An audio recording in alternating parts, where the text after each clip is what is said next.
നമസ്തേ, എൻ്റെ പേര് ഐമനം അജിത്ത്.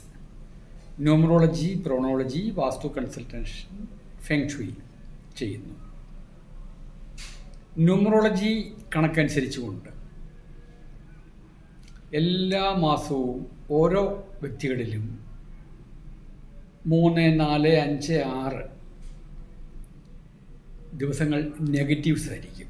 നെഗറ്റീവ് എന്ന് ഉദ്ദേശിക്കുന്നത് ഒരു പക്ഷേ നമ്മളിലേക്കും നെഗറ്റീവ് റിസൾട്ട് വരുവാനോ അല്ല എങ്കിൽ നമ്മളിൽ നിന്നും നെഗറ്റീവ് മറ്റുള്ളവരിലേക്ക് പ്രസരിക്കുവാനോ സാധ്യതകൾ ഏറെയുണ്ട്.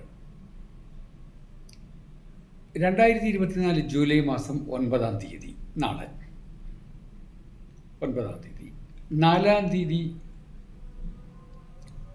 13-ാം തീയതി, 22-ാം തീയതി, 31 തീയതി, അതുപോലെ 5, 14, 23 എന്നീ ദിവസങ്ങളിൽ ഡേറ്റുകളിൽ ജനിച്ച ആൾക്കാർക്ക് നെഗറ്റീവ് ഡേയ്സാണ്. ആയതിനാൽ ശുഭകരമായ പല കാര്യങ്ങളും മാറ്റിവെച്ച് മുന്നോട്ട് നീങ്ങിയാൽ നന്നായിരിക്കും. Thank you.